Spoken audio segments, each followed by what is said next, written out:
हमारे चैनल को सब्सक्राइब करें और बेल आइकन जरूर प्रेस करें।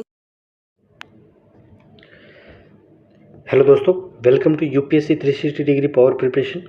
तो हम पॉलिटी कर रहे थे और पॉलिटी में हमारा जो मेन टॉपिक था एक वो था ये यूनियन और यूनियन ऑफ स्टेट्स, इनके बारे में। तो ठीक है, उसके हमने एक पार्ट कर लिया है। जो मोस्ट आर्टिकल जो 1 to 4 तक जो थे वो हमने एटलीस्ट हमने आर्टिकल उसके कॉन्स्टिट्यूशन के बारे में तो हम लिया है। अब हम देखेंगे एडिशनल कुछ चीज़ें हैं जो इंपॉर्टेंट है और उससे क्वेश्चन बनते हैं। तो देखो, हमारा टारगेट है 2025 प्रीलिम्स, और उसमें जो मोस्ट रिलेवेंट क्वेश्चन कहाँ से बन सकते हैं और कैसे बन सकते हैं, और दूसरा स्टेट पीसीज के लिए भी क्या इंपॉर्टेंट है उसको लेकर बढ़ा रहा। तो ये दूसरा पार्ट है उसका। तो देखिए, तो अब हम देखेंगे मेन इसमें जो 2-3 कमेटीज़ है। हमारा मेन पर्पज़ क्या है, जब क्वेश्चन कहाँ से बनता है, क्वेश्चन वो बनता है वो है कमेटी। ठीक है, कमेटी। तो कमेटी जो है ना वो उनको देखेंगे थोड़ा। उससे पहले हम ये देखते हैं, और साइड में मैं एडिशनल कुछ चीज़ें बताऊंगा जो स्टेट मर्ज किया गया वो भी देख लेना। लेकिन मोस्टली कमेटी जहाँ से क्वेश्चन बनता है भाई, उससे पहले एक क्वेश्चन बनने की पॉसिबिलिटी है। ये है, क्या हुआ था कि 1953 में क्या हुआ था, पहले प्रोटेस्ट हुआ और आंध्र प्रदेश जो है वो एक लिंग्विस्टिक स्टेट बन गया। उसके बाद से सरकार को लगा कि भाई देखो, अब हमें लिंग्विस्टिक बेसिस पे स्टेट तो बनाने पड़ेंगे। तो इसके बाद ये फॉर्मेशन शुरू हुआ। तो उसके लिए 7th कॉन्स्टिट्यूशनल अमेंडमेंट आया 1956 के बाद में। तो उसके बाद उसमें एक जोनल काउंसिल भी बनाई गई थी। जब ये कॉन्स्टिट्यूशनल अमेंडमेंट आया था 7th, तो उसमें जोनल काउंसिल भी बनाई थी। तो जोनल काउंसिल क्या है ये एक जानेंगे हम। तो देखो, जोनल काउंसिल जो होती है, एक जोन इंडिया को क्या किया गया, स्टेट है उनको एक जोन में डिवाइड किया गया। मान लो नॉर्थ जोन हो गया, वेस्ट जोन हो गया, साउथ जोन हो गया, मिडिल सेंट्रल जोन हो गया, ठीक है, ईस्टर्न जोन हो गया और नॉर्थ ईस्ट। ये जो है सबसे लास्ट में बना था। ये जो एक्ट बना था उसके साथ नहीं बना था। जोनल जो 7th कॉन्स्टिट्यूशनल अमेंडमेंट एक्ट था उसके साथ नहीं बना था। ये था 1971 में बना था, नॉर्थ ईस्ट वाला। तो जो नॉर्थन, ईस्टर्न, साउथ, वेस्ट और मिडल वाला, ये बने थे जो पांचों जोन जो थे वो बने थे 7th constitutional amendment zonal council बन कहते हैं इनको। इसमें क्या, ये एक स्टैट्यूटरी है। क्यों स्टैट्यूटरी क्यों है? क्योंकि ये एक्ट है। जो चीज़ एक्ट से बनती है वो स्टैट्यूटरी है, कॉन्स्टिट्यूशन में कहीं नहीं है। ये कॉन्स्टिट्यूशन में प्रोविजन नहीं है। कॉन्स्टिट्यूशन में 263 जो है वो स्टेट से रिलेटेड है प्रोविजन, लेकिन ये जो है वो स्टैट्यूटरी है। एक्ट आया था, एक्ट से बने थे।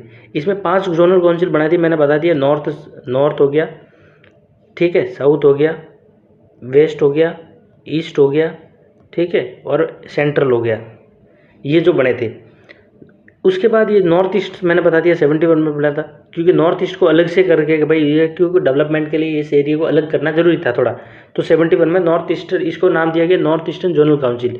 ये जोनल काउंसिल नहीं, नॉर्थ ईस्टर्न जोनल काउंसिल, ये अलग से बना था। दूसरा, इनमें चेयरमैन कौन होता है? चेयरमैन होता है प्राइम मिनिस्टर नहीं, union minister, union home minister होता है। होम मिनिस्टर जो होता है भारत के, जैसे अमित शाह जी होंगे, वो होंगे इसके जो चेयरमैन होंगे। बाकी जो जैसे जोन है, मान लो कि नॉर्थ जोन है, नॉर्थ जोन में 4 या 5 स्टेट जो भी आगे, उनके जो चीफ मिनिस्टर होंगे ना, ठीक है, वो जो चीफ मिनिस्टर होंगे वो बारी बारी से इसके वाइस प्रेसिडेंट होंगे। मतलब प्रेसिडेंट जो होगा, चेयरमैन जो होगा वो होम मिनिस्टर होगा, और जो वाइस चेयरमैन होगा वो कौन होगा? वो होगा चीफ मिनिस्टर, या चीफ मिनिस्टर या कोई गवर्नर होगा, वो इसका चेयरमैन होगा, वाइस चेयरमैन होगा, बारी बारी से। ठीक है, ये हो गया। 1 ईयर का टाइम होता है उसके लिए। वाइस चीफ मिनिस्टर, जो चीफ मिनिस्टर होता है वो वाइस चेयरमैन होता है। ये होता है। अगर कोई मान लो उसके स्टेट में यूनियन टेरिटरी है तो वहाँ का गवर्नर जो होगा वो इसमें शामिल होगा।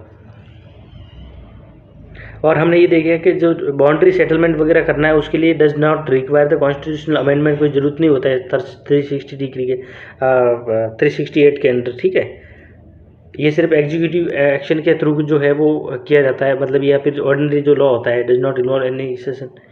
दूसरा, बिफोर 1956 जो था उसमें 4 टाइप ऑफ कैटेगरी थी स्टेट की, A, B, C और D। ठीक है, गवर्नेंस के जो 4 गवर्नेंस प्रोविंस थे, ठीक है, प्रिंसली स्टेट थे, B पार्ट में प्रिंसली स्टेट थे, और C पार्ट में princely state plus chief commissioner के प्रोविंस थे, और D पार्ट में अंडमान और निकोबार वाला जो पोर्शन था वो था। फिर अब एक और था जो स्टेट रीऑर्गेनाइजेशन एक्ट आया था, क्योंकि जब आंध्र बन गया उसके बाद स्टेट रीऑर्गेनाइजेशन एक्ट आया था। ठीक है, 7th कॉन्स्टिट्यूशन, ये भी उसी को स्टेट रीऑर्गेनाइजेशन एक्ट भी कहता, उसी टाइम आया था। वो क्या था, इन्होंने क्या किया, स्टेट रीऑर्गेनाइजेशन जो एक्ट था उसने जो ये 4 कैटेगरी थी A, B, C, D, उनको क्या कर दिया, उनको अबोलिश कर दिया। ये ध्यान रखने की बात है कि जो ये आया था ये क्वेश्चन लगा कि भाई उनको अबोलिश किया था, उस 3-4 स्टेटमेंट दी थी, उसमें दे दिया कि भाई जो कैटेगरी, जो 4 कैटेगरी थी वो abolished under the act of the री स्टेट रीऑर्गेनाइजेशन एक्ट 1956। तो ये आपको ध्यान होना चाहिए कि हाँ क्या किया था।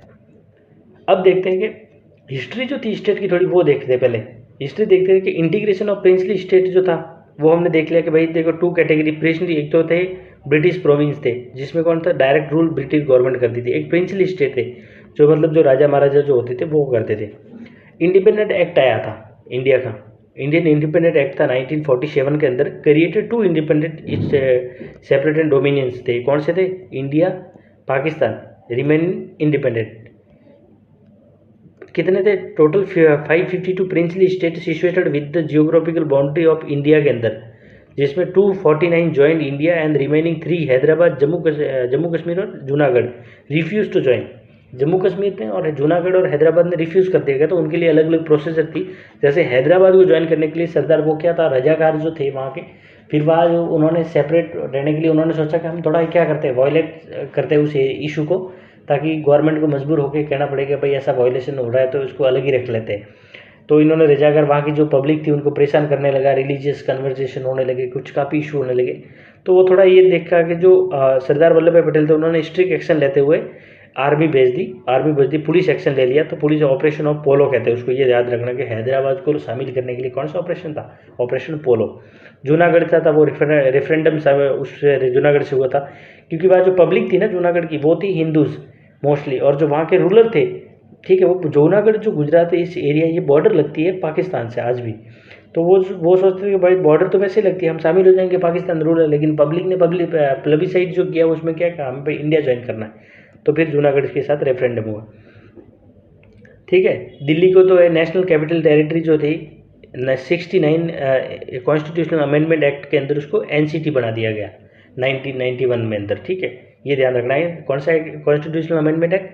69 कॉन्स्टिट्यूशनल अमेंडमेंट एक्ट 1991 के अंदर इसको एनसीटी बना गया, नेशनल कैपिटल टेरिटरी। अब आता है इंपॉर्टेंट यहाँ से क्वेश्चन बनता है मोस्टली, वो तो फैक्चुअल चीज़ें थी तो याद रखनी। अब क्वेश्चन यहाँ से बनता है, आपको कमेटी दे दी गई, या तो कमेटी के मेंबर पूछ लिए कौन से मेंबर इसमें थे, या कमेटी ने क्या रिकमेंडेशन दिया था वो पूछ लिया। अब यहाँ आप कन्फ्यूजन हो जाते हो, या कितनी कमेटी, 3 बनी थी, धार कमेटी होगी, जेवीपी कमेटी हो गई, ठीक है, और ऐसी वो ये जो कमेटियाँ वो बनी है ना वो बड़ी इंपॉर्टेंट है, 3 कमेटियाँ जो, तो हम कमेटियों के बारे में पढ़ेंगे, ठीक है। Dhar commission, JVP committee 1948। The integration of princely state with the rest of the India has purely an ad hoc arrangement. Andhra state 1953 they formed the first linguistic state. Andhra का जो था पहला लिंग्विस्टिक स्टेट बना था, मैंने बता दिया है, तेलुगु स्पीकिंग। पहले ये क्या था, पहले मद्रास का पार्ट था, कुछ पार्ट मद्रास का था, कुछ जैसे कनाडा में आता था। तो जो मद्रास में जो तेलुगु स्पीकिंग जो एरिया था उसको अलग कर दे के इसको बना दिया, अलग से बना दिया, जिस और जिसकी कैपिटल बनाती थी उस समय कर्नूल जो थी वो कैपिटल थी, और जो उसका कोड था वो गुंटूर के अंदर बना दिया था, गुंटूर के अंदर इसका कोड था।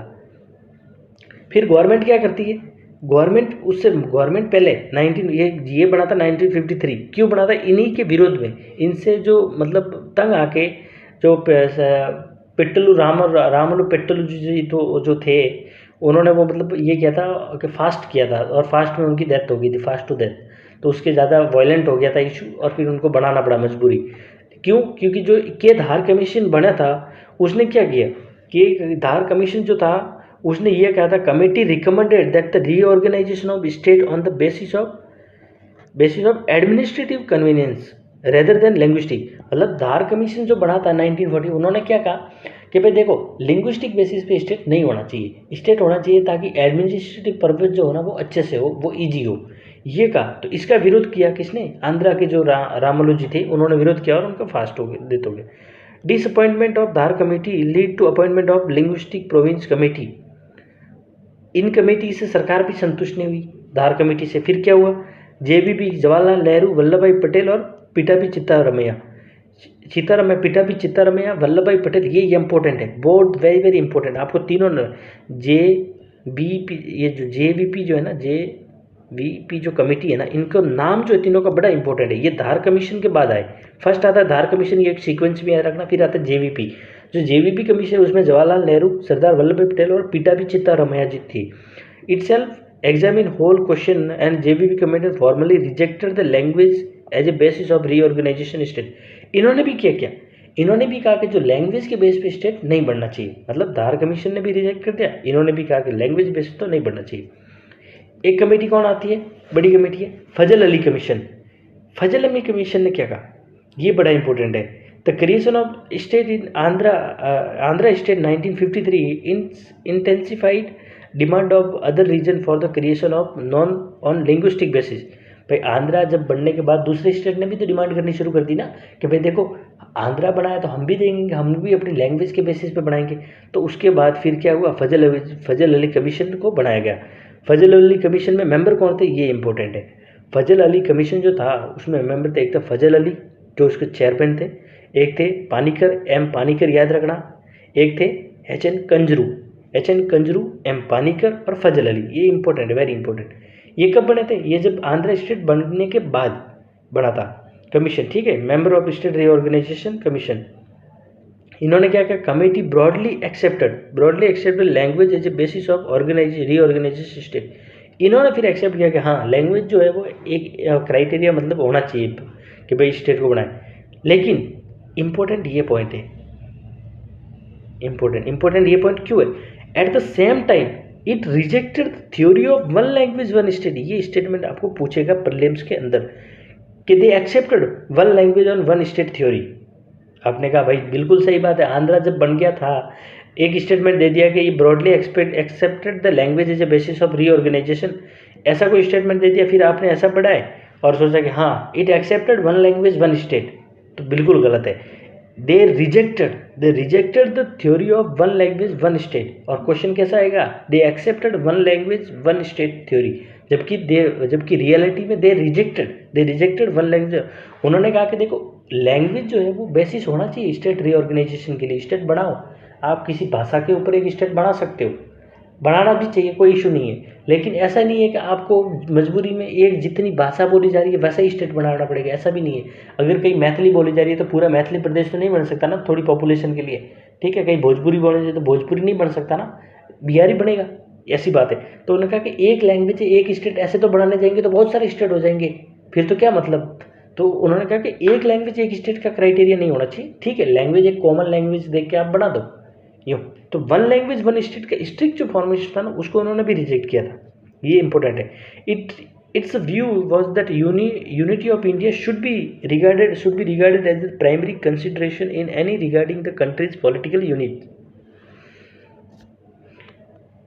और दूसरा ये याद रखना, it identified the 4 major factors that can be taken into account, preservation and strengthening the unity and security of the country, ठीक है, linguistic and cultural homogeneity, financial economic and administrative consideration. इन्होंने कहा कि जब स्टेट बन रहा है तो आपको ये चीज़ ध्यान रखनी है, क्या चीज़ ध्यान रखनी है कि भाई इंडिया की जो यूनिटी है उसको ध्यान में रख के बनाना स्टेट, कि ऐसा ना हो कि आप एक सेपरेशन कर दो तो वहाँ रीजनलिज्म को प्रमोट कर दो, रीजनलिज्म के बाद जैसे खालिस्तान वाला इशू उठ रहा है ऐसे कोई ब्रॉड इशू उठ जाए, ऐसा नहीं होना चाहिए। यूनिटी और सिक्योरिटी और कंट्री की जो है वो प्रायोरिटी पे रहनी चाहिए। दूसरा लिंग्विस्टिक एंड कल्चरल होमोजेनिटी, मतलब वहाँ कल्चर लिंग्विस्टिक सब एकदम इशू, जहाँ कहीं कल्चर को लेकर भी क्लैश नहीं होना चाहिए आपके बनाने पे। दूसरा फाइनेंशियल इकोनॉमिक एडमिनिस्ट्रेटिव, इस इशू से रिलेटेड भी वहाँ एकदम कॉमन होना चाहिए। ऐसा नहीं कि आपने ये स्टेट बना दिया, दूसरे स्टेट में तो मतलब ये था कि बड़े मिनरल्स वगैरह सब मिल रहे हैं, दूसरे एक पार्ट में कुछ नहीं मिल रहा, तो वो भी आपको थोड़ा ध्यान रखना। Planning and promotion of the welfare people of state and well as the nation of whole, ये हमने देखा। ये जो था मैंने अभी पढ़ा है, ये तो मोस्ट इंपॉर्टेंट जो कमेटी है वो आपको फैक्चुअल याद रखने पॉइंट आपको पूछेंगे। अब थोड़ा ये देख लेते हैं, मैं आपको ये बता देता हूँ कि देखो कॉन्स्टिट्यूशनल अमेंडमेंट तो हुआ है, मैंने बताया ना जैसे 2 के लिए इंडियन को अल्टरेशन करने के लिए कॉन्स्टिट्यूशन अमेंडमेंट जरूरी, लेकिन वो 368 के अंदर जरूरी नहीं है। नॉर्मल तो कॉन्स्टिट्यूशन अमेंडमेंट सिंपल मेजोरिटी से तो कर सकते हैं, वो सब में किया। तो वो आपको समझ में नहीं आया, मैं भी समझता हूँ, वो देखेंगे। क्योंकि मैंने कहा ना कि जो बांग्लादेश को लास्ट वीडियो में मैंने कहा था कि बांग्लादेश के साथ जो हमने एक बॉर्डर की थी शेयर, वो 100 कॉन्स्टिट्यूशन अमेंडमेंट 2015 पे हुआ था। वो जब भी हम कोई ज़मीन देते हैं इंडिया की किसी दूसरे कंट्री को देंगे तो उसके लिए कॉन्स्टिट्यूशनल अमेंडमेंट जरूरी है, नेसेसरी है। किसके अंदर, आर्टिकल 360 के अंदर।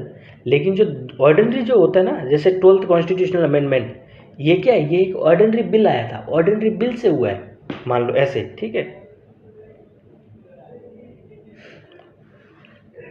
देखो, Maharashtra and Gujarat 1966 bilingual state Bombay was divided. Bombay जो था उसको डिवाइड कर लिया गया एंड महाराष्ट्र मराठी पीवी और गुजरात को अलग कर दिया गया 1960 में। फिर Dadar and Nagar Haveli Portuguese rule territory until the liberation and Portuguese यहाँ पे थे। तो ये 10 कौन सा दादर और नागर हवेली थे, कौन सा कॉन्स्टिट्यूशनल अमेंडमेंट था? 10th कॉन्स्टिट्यूशनल अमेंडमेंट था 1961। ये हो गया। गोवा दमन और दीव एक्वायर्ड टेरिटरी, पुर्तगीज से ये एक्शन हुआ था, पुलिस एक्शन हुआ था गोवा और दमन और दीव के लिए, ये था 1961। और 12th constitutional amendment 1962 Goa was conferred statehood 87 में। पहले इसको यूनियन टेरिटरी बना दिया था, यूटी बनाया था कॉन्स्टिट्यूशनल अमेंडमेंट 12th के अंदर, मतलब 12 कॉन्स्टिट्यूशन अमल हुआ था 12वां 1962 में यूटी बनाया था। लेकिन गोवा को जो है वो 1987 में स्टेट बना दिया गया था। दमन and Diu was made a separate union territory उसमें बना दिया। पुडुचेरी जो फ्रांस का था, फ्रांस सेटलमेंट था, उसको करके बाद पुडुचेरी, उसमें एक देखो आप मैप देखोगे ना इंडिया का, तो कुछ जैसे माहे वगैरह इधर भी है, एक पुडुचेरी वगैरह इधर भी है। तो जैसे करेकाल है इधर, करेकाल और पुडुचेरी, इधर माहे और यमन है, यनम माहे और करेकाल और पुडुचेरी, ये 4 पार्ट जो है ये पुडुचेरी कहते हैं, इनको यूनियन टेरिटरी है। ये दोनों अलग अलग है, देखो कोई पार्ट इस साइड है इंडिया के, ऐसा नहीं है कि सब एक जगह, कोई तो है केरला में, कोई है तो आंध्र प्रदेश में, कोई तमिलनाडु में, ऐसे बटा हुआ है माहे यनम करेकल और पुडुचेरी। एक्वायर्ड टेरिटरी और 14th कॉन्स्टिट्यूशन अमेंडमेंट हुआ था, उसमें उनको यूनियन टेरिटरी बनाया था 14th में। किसको? पुडुचेरी को 14th, ये ध्यान रखना 14th। ये स्टेट पीसीएस में कहीं आ जाएगा कौन सा यूनियन टेरिटरी कौन सा था, 14th है। नागालैंड को 1963 में state of Nagaland form the Naga hills जो एरिया था उसको बना दिया। हरियाणा और चंडीगढ़ शाह कमीशन बना था इनके लिए। शाह कमीशन किसके लिए था? हरियाणा और चंडीगढ़ के लिए 1966 में। The state of Punjab was bifurcate to create Haryana. Punjab जो था उसको बना के हरियाणा बना दिया गया था। यूटी चंडीगढ़ को यूटी बना दिया था। जो यूटी चंडीगढ़ जो है वो कैपिटल भी है किसकी? पंजाब, और हरियाणा की कैपिटल है चंडीगढ़, दोनों की। और चंडीगढ़ ऑल्सो क्या है? ये जो है वो यूनियन टेरिटरी है। हिमाचल प्रदेश 1971 में हिमाचल प्रदेश को यूटी बनाया था पहले, फिर उसको स्टेटस दे दिया था, ये स्टेट बना दिया था। मणिपुर, त्रिपुरा और मेघालय 1972 में 2 यूटी, मणिपुर एंड त्रिपुरा को यूटी बना दिया था। Meghalaya got statehood. Mizoram and Arunachal Pradesh को भी नेफा केम इनटू बीइंग। ये तो आपको थोड़ा पढ़ लेना है, ठीक है। इसका थोड़ा याद रखना। Sikkim till 1947 Sikkim was a in princely state ruled by the Chogyal एक डायनेस्टी थी, चोग्याल राजा थे, तो उनके द्वारा रूल किया जा रहा था। कब तक? 1947 के तब। इन 1947 after the lapse of British paramountcy Sikkim became a protectorate of India. Protectorate हो गया था इंडिया का, क्योंकि ये ब्रिटिश के अंदर ही था, एक प्रिंसली स्टेट था सिक्किम 1940, लेकिन इंडिया का एक प्रोटेक्टरेट स्टेट बन गया था। India in the government assumed the responsibility for the defence, external affair और कम्युनिकेशन ऑफ सिक्किम। स्टार्टिंग में यह ध्यान रखना कि जो सिक्किम की सिर्फ एक्सटर्नल डिफेंस, एक्सटर्नल अफेयर और कम्युनिकेशन की जिम्मेदारी थी गवर्नमेंट की। लेकिन 35 कॉन्स्टिट्यूशनल अमेंडमेंट हुआ था 1974 पार्लियामेंट में, उसमें क्या न्यू स्टेट दे दिया गया था इसको, क्योंकि सिक्किम ने खुद कहा था कि हमें भाई इंडिया में शामिल होना, स्टेटहुड चाहिए। तो जो 35 कॉन्स्टिट्यूशनल अमेंडमेंट हुआ था 35 1974, उसमें 35 1974 में उसको कॉन्स्टिट्यूशनल स्टेटस दे दिया गया था एज ए स्टेटहुड का, ठीक है। अब दूसरा, for this purpose article 2A new schedule 10 were inserted in constitution में। ये एक नया शेड्यूल वगैरह थोड़ा कर दिया गया था। फिर ये तो आता है, ये इसको फुल स्टेट बना दिया था। 35 के अंदर तो स्टेट शामिल किया, लेकिन 36 कॉन्स्टिट्यूशनल अमेंडमेंट हुआ था ना 75 में, उसमें make Sikkim as a full fledged state of India. मतलब जैसे 22 स्टेट, कौन सा 22वां स्टेट बना दिया था सिक्किम को, 22 स्टेट बना दिया था। उसमें 21 ऑलरेडी थे और 22 का कौन सा था? सिक्किम फुल फ्लेज स्टेट बना दिया था। 36 में कॉन्स्टिट्यूशनल अमेंडमेंट हुआ था 36 1975 में। और जो ध्यान रखना 35 और 36 जो अमेंडमेंट है 1974 और 75, ये दोनों इससे रिलेटेड है सिक्किम से। इनके लिए स्टेट वो देते हैं, स्पेशल प्रोविजन है 71F के लिए सिक्किम के लिए, ये देखेंगे आगे। बाकी मिजोरम अरुणाचल प्रदेश से 87 हो गया, ठीक है। Arunachal Pradesh Goa came into union territory. Chhattisgarh Uttarakhand and Jharkhand 2000 में बने, 2000 में बने छत्तीसगढ़ उत्तराखंड राजस्थान। मध्य प्रदेश, उत्तर प्रदेश, बिहार उनमें से बने। मध्य प्रदेश से बना छत्तीसगढ़, उत्तराखंड बना यूपी से और झारखंड बना बिहार से। तेलंगाना 2014 में बना, 2014 में, ये 29th स्टेट बनाया था। अब वापस जब जम्मू कश्मीर को डिवाइड कर दिया तो वापस 28 हो गए, पहले 29 बने थे। जम्मू कश्मीर को 17 हटा दिया गया और यूनियन टेरिटरी बना दिया गया। ठीक है, तो आई होप कि आपको ये समझ में आ गया होगा। दूसरा, अब नेहरू जी का थॉट क्या था। नेहरू जी और गांधी जी जो थे ना, वो स्टार्टिंग में तो फेवर थे लिंग्विस्टिक स्टेट के लिए, लेकिन जब ये ऐसा माहौल देखा, जब दोनों पाकिस्तान और इंडिया का डिवीजन हुआ, तो नेहरू जी को लगा यार बड़ा हॉरेबल है, तो हम ऐसी भावना क्रिएट नहीं करेंगे किसी के मन में। We should not create that kind of sense कि वो फिर रीजनलिज्म को प्रमोट हो और वो ऐसा कुछ क्लैश हो जाए इंडिया के अंदर और वापस एक डिवाइड हो जाए इंडिया का। तो फिर इन्होंने सोचा कि देखो लिंग्विस्टिक बेसिस जो है वो तो सही नहीं है कहीं ना कहीं, यूँ। ठीक है, तो फिर ये प्रदेश कमेटी पीछे सेक्टर 1920 में, ठीक है, आप नागपुर सेशन में बनी थी, प्रदेश कमेटी बनी थी, ये ध्यान रखना, नागपुर सेशन में। ठीक है, ये थोड़ा ज़्यादा कोई इंपॉर्टेंट है नहीं। After witnessing the horror terror, ये मैंने बता दिया कि फिर उन्होंने ये जो लिंग्विस्टिक वाला जो कॉन्सेप्ट था वो छोड़ दिया था कहीं ना कहीं। 1940 witness the reserve linguistic, Karnataka, Maha, Gujarat, Punjab, most various movement of Telugu speaking Madras, ये हमने देखा। स्वामी सीताराम पोट्टू सीतारामलू, इन्होंने जो इनका फास्ट से हो गई थी, डेथ हो गई थी, उसके बाद रिजल्ट था। ठीक है, अभी जो इंडियन जो अभी 28 है, ठीक है 28 है, तो वो आप देख लेना। State reorganisation act 7th constitutional amendment था, उसके जब उसके अंदर कितने आगे बने थे, 14 स्टेट बन गए थे उस समय और 6 यूनियन टेरिटरी, ये जब एक्ट आया उस एक्ट के अंदर। ठीक है, तो आई होप को आपको ये समझ में आ गया होगा। अब नेक्स्ट देखेंगे, और शेयर एंड सब्सक्राइब कीजिए चैनल को और आगे भी फॉलो कीजिए ताकि हमें ये सीरीज लेकर सबको बेनिफिट मिले। Thank you for watching.